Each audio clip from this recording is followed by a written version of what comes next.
Hi everyone, welcome to my channel. This is the Root Canal Academy by Dr. Aparna Gupta. I'm Dr. Aparna and today's video is going to be all about access opening. Now this is an upper 6 that we will be opening the access in.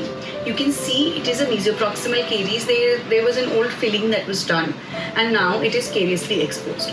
So the first and foremost thing that I will be doing is I will be taking the drop. Now for this drop, I prefer using a BR49 bar, which is the smallest round bar available. Now for this small round bar, the only work is to take the drop. I do not use or recommend using any round bars on the pulpal floor for extension. So here you can see I'm aiming towards the inside of the tooth. That is what we are supposed to aim for. We are supposed to angle it towards the inside of the tooth. Once I have the drop, I will put my round bar aside.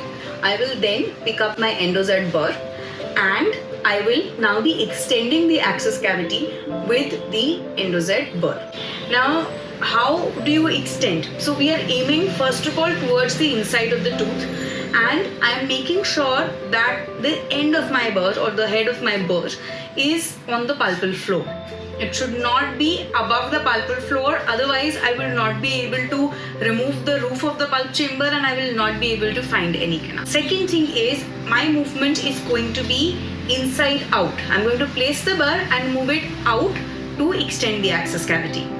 If you want to know in detail how to extend the access cavity in a maxillary molar, please fill the Google form attached below in the description box and I will be mailing you a PDF with details on how to extend the access cavity in the maxillary molar.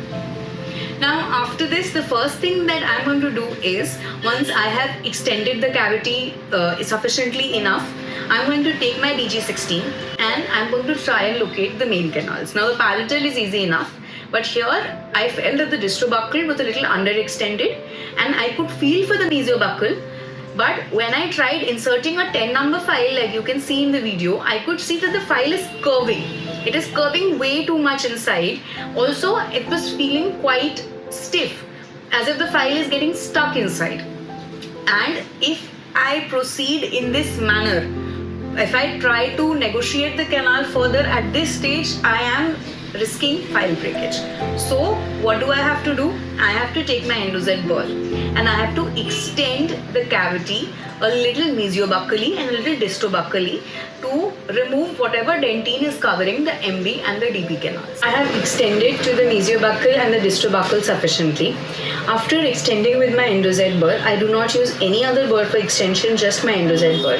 I will be verifying the location of my canals with my DG16. Now a tip here is to use a good DG16 which will help you in the long run to locate canals, has a very fine tip and lasts very long, because that is the first thing you use to locate the canals. The thing which helps us in locating canals is the Endodontic Explorer or the DG16 and not the 10 number file.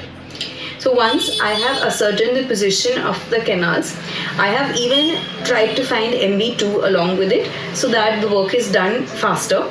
I will be using my 10 number file.